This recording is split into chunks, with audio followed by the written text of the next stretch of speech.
kalau masih awal mending main aman dulu ya. Main aman. Main aman di tengah-tengah, mungkin kalau nanti udah agak lama melihat 2 bulan 3 bulan jadi tahu sendiri. Sebenarnya nggak 2 bulan 3 bulan sih. Saya yakin dalam waktu seminggu 2 minggu udah paham ya. Udah paham gitu bajunya kan. gini nih, aman gini. nih.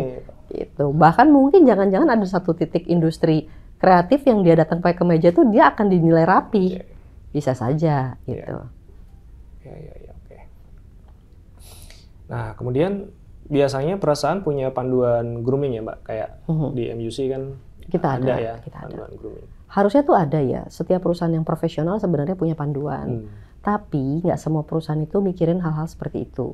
Ada yang memang datang, ya kita harus belajar sendiri dari situasi-situasi di lapangan gitu kan. Tapi setidaknya kalau aku sih ngelihatnya kita kalau sebagai orang yang bekerja, kita punya lah koleksi pakaian yang memang untuk event-event tertentu.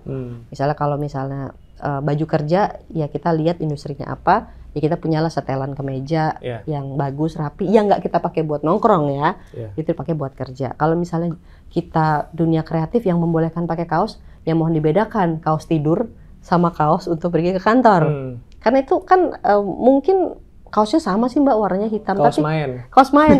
Kan kaos main kecenderungannya udah lebih melar-melar gitu ya. Kan nggak pas kita pakai di leher untuk udah apa sih namanya? Iya, melar ya, melar gitu. Terus warnanya udah buluk gitu kan. Terus gambarnya tuh sablonannya udah sablon lepas. udah lepas.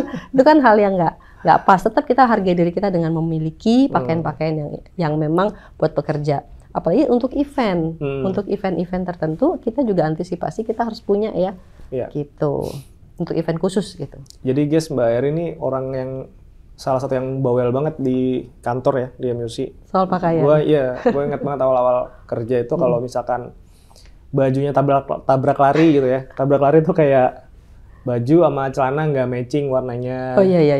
Gitu. Terus kayak sebenarnya bukan matching sih, tapi nggak sesuai. Ya nggak sesuai. Gitu.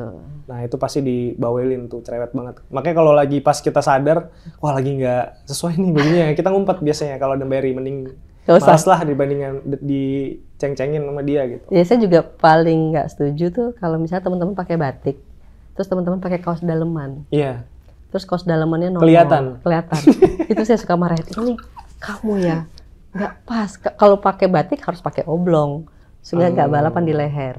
Gitu. Oke. Kaos oblong yang kayak yang putih gitu ya? Kadang-kadang cowok-cowok tuh kaos rumahnya, kaos main, kaos tidur, langsung dilapis aja itu sama batik gitu. Kayak gitu sih sebenarnya. Iya, jadi kan suka dimarahin kan. Ini nggak boleh dong. Atau misalnya pakai kemeja udah bagus.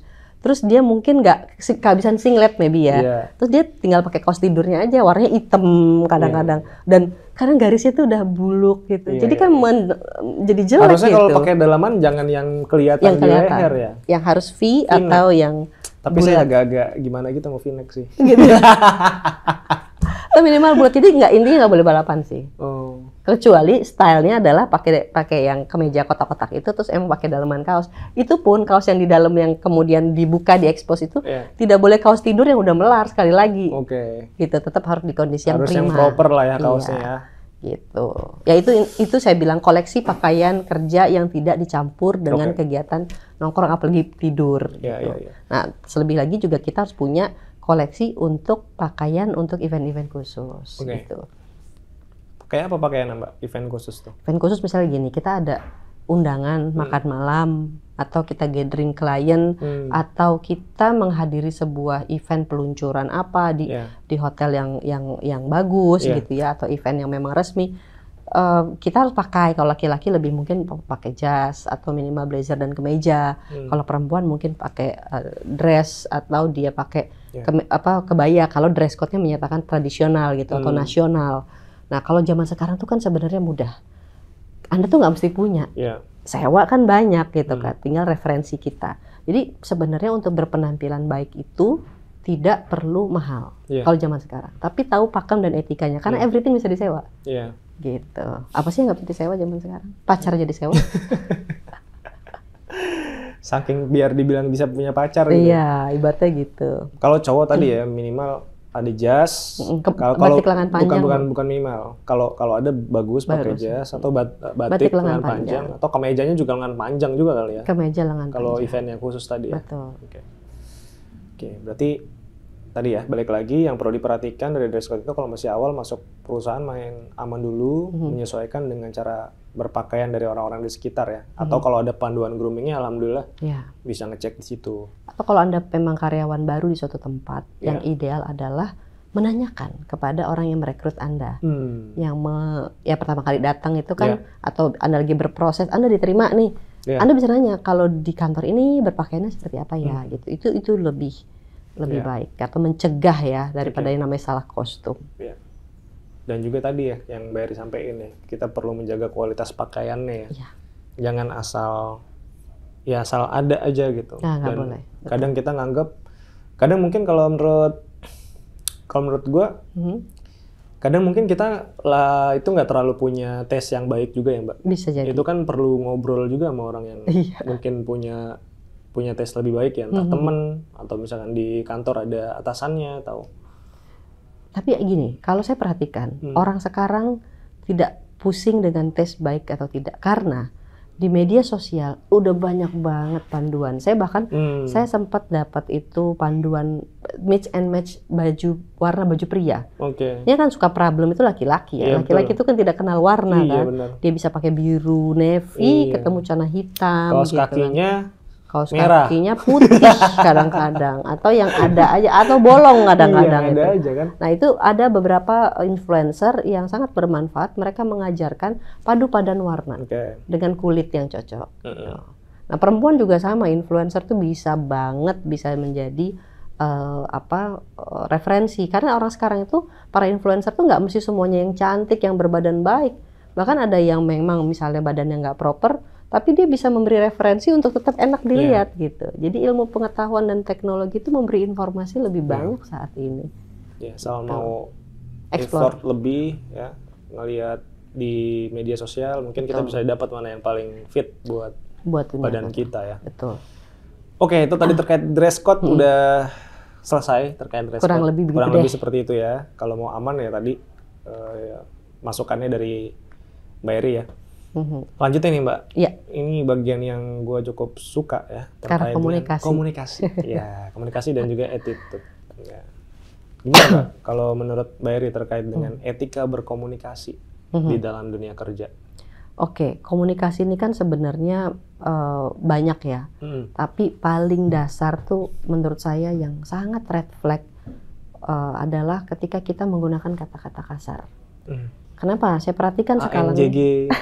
Ya, anak sekarang itu mudah banget ya. Jadi kayak kata kasar itu udah menjadi sebuah kayak kalau orang zaman dulu tuh aduh, gitu. Itu kayak mengeluh atau mengatakan wow itu pakai kata kasar gitu. Saya ngeliat konotasinya seperti itu.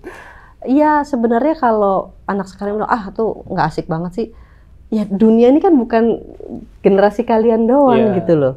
Ya kan, ini belum kan masih pada hidup nih yang yang di atasnya masih eksis nih, masih hadir, gitu kan. Jadi setidaknya kita tidak dengan kacamata kita Gen Z atau teman-teman muda merasa kalimat ANJG, BNGST itu ada sebuah umpatan lucu gitu ya.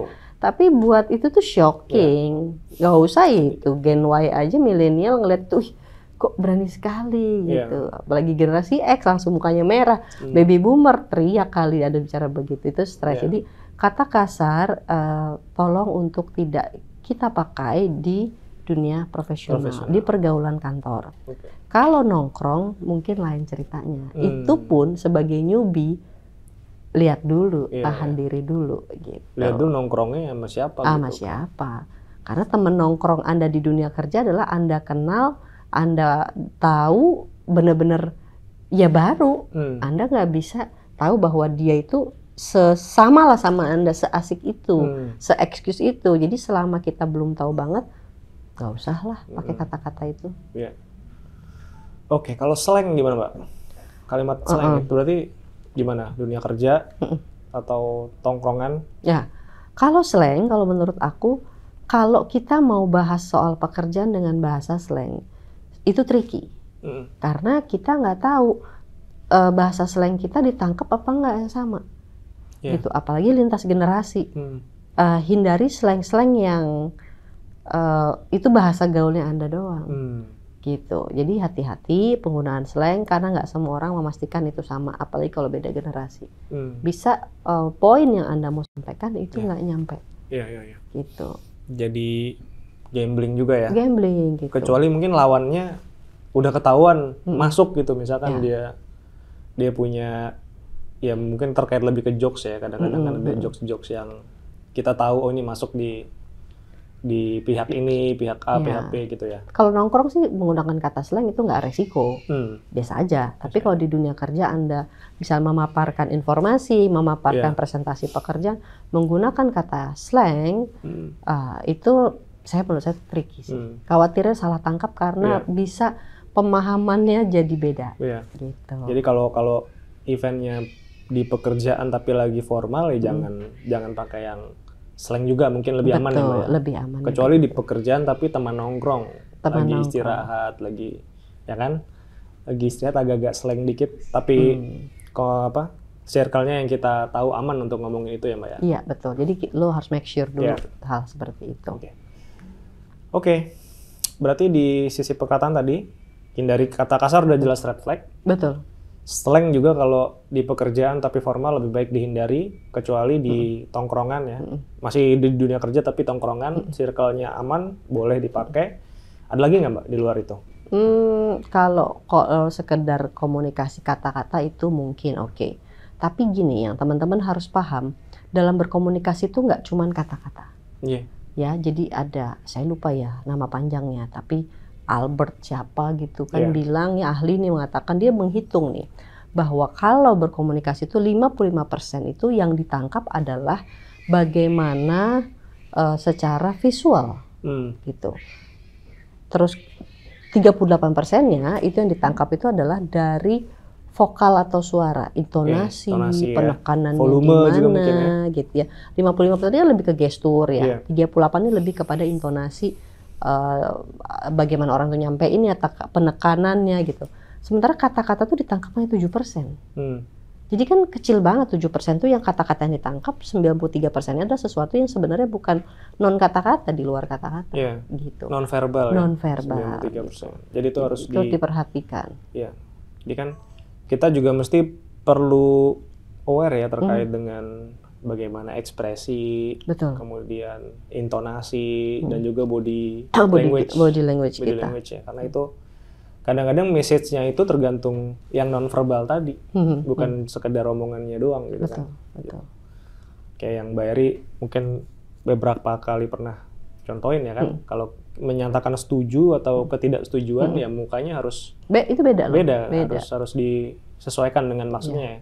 Misalnya gini, ini kalau saya besok mau melakukan ini gimana Mbak gitu.